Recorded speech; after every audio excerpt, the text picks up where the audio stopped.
I just finished Squid Game. Let's talk about it. Welcome to ArtHouse Radio. I am Troy. So I just finished Squid Game. It's a great series on Netflix. Very much enjoyed it. There are some spoilers in this. It's basically a futuristic Black Mirror type of situation where a bunch of people who are failing in life, they're very in debt, they're very poor, they don't have anything. They've been approached by well-to-do people, rich people in cigars who basically want to see them play a game to have their debt erased and have their wildest dreams of winning the lottery in exchange for playing a game where if you lose, you die, you get killed. So there are 4 things I want to talk about that I think are interesting, and then I have 2 questions about the game or the series that maybe you can help me with. So the first thing is I thought the most intense, emotional, gripping, beautiful and ugly moments or scenes in the series was the moment when they were playing the marbles game. So they don't know the game beforehand, but they'll tell them you have to partner up, find 3 partners, find 1 partner, whatever. So people kind of partner up thinking that they could be working together, but in this case, the marble game, it was they had to play marbles and then the person who lost was killed. So you sort of saw the spectrum of humanity there. You had one pair, Song-woo and the immigrant from India. And Song-woo, I hope I'm saying that name right, sort of took him under his wing when they had briefly paused to go back to the real world. He had run into him in the streets and given him money to get home and food, took him under his wing, really tried to make a pact with him. But when they were paired up for the marbles game and one of them had to die, he tricks him and kills him, basically. And so you really see that desperate, selfish, survivalist mentality kick in. Desperate people do desperate things to survive, right? I would do the same. I'm sure you probably would too. I mean, not what Song-woo did, but you would work hard to survive, I mean. But then you also have the opposite of that, where you have a young woman who's paired with an older woman, and she purposely loses the game so that the older woman could survive, saying to her, like, I don't have anything to live for. You have a brother and a mother in North Korea. I want you to get out of here and get that money. My life doesn't matter. So you have like the complete spectrum of beauty and ugliness sort of wrapped up in these scenes. The second thing about this is that it seems so potentially realistic when you have all these people gathered.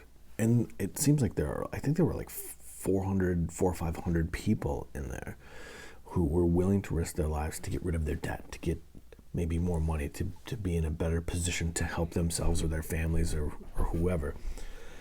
You could really see that happening here. I mean, I've got some debt, and while I don't think I would risk my life for it, I would rather just run away to Argentina. That's my plan. So if you're in the FBI, I'll be in Argentina. But it seems like something that you could see unfolding. And maybe one of the most disgusting moments to me was also in this regard, all the rich people who were wearing masks and literally smoking cigars and drinking cognac and watching because they're paying. You know, how are they raising all the money for this game? Where they're giving them billions of dollars if they win or whatever. Well, they have to have rich people who have these weird fetishes and kinks, these pieces of bleep who sit around and watch these people kill each other. It's disgusting, man. It's probably no different than what's been always happening, but from the beginning of war or humanity, it's awful. But that's probably the most Black Mirror-ish quality to this show to me, is that you could see maybe people participating in this. The third interesting thing was the main character, Song Ji-hoon, I think is his name.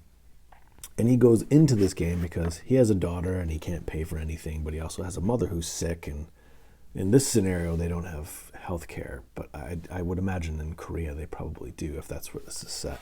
Because I think where we live, U.S., is maybe one of the few places that doesn't have a national healthcare system. Anyway, he goes into the game to help pay for her surgeries that she needs to survive, and when he comes out, she's already dead.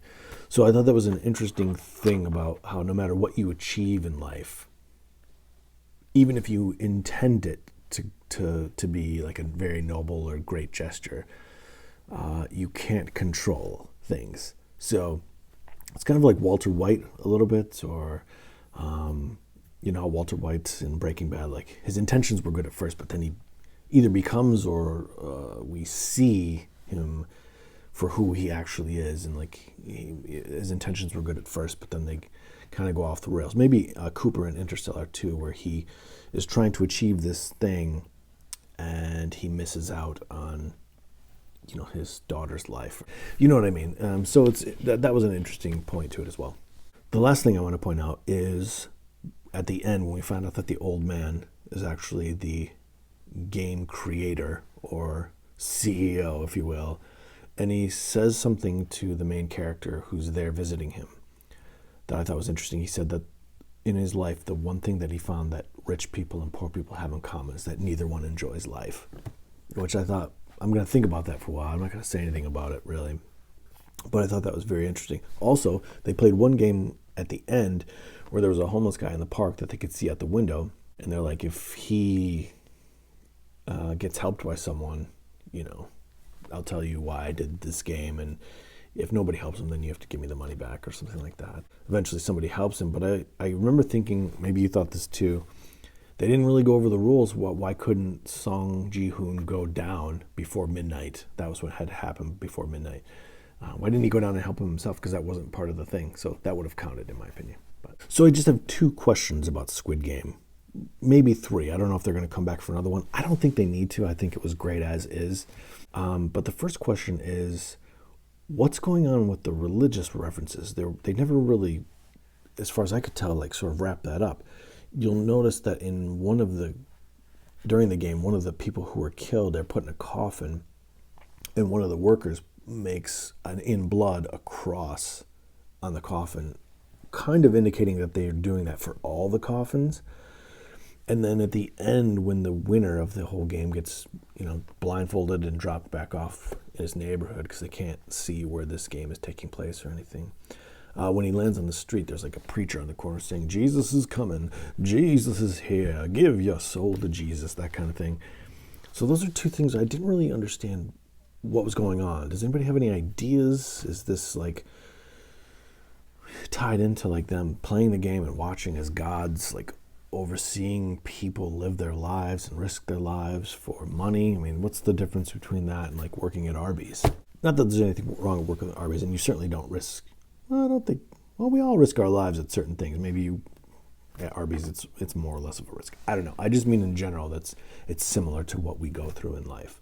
And the last question I have, this probably leads to why there might be a second series, but why doesn't he just get on the plane to LA and see his daughter? Like, he's already got the money, like when he gets a card from the people who run the game. Like, why would you go back into that? Why wouldn't you get on the plane?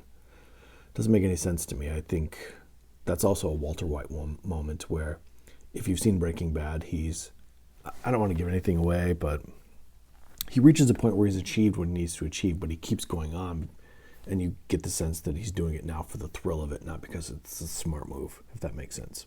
All right, that's it. Squid Game, Netflix, 7 out of 10 stars, which is a good mark. Maybe 7.2, we'll see. Patreon.com/ArtHouse Radio if you want to support the show. ArtHouse43.com if you want to find the different audio versions. It's everywhere. Thank you so much for watching. Subscribe here if you can.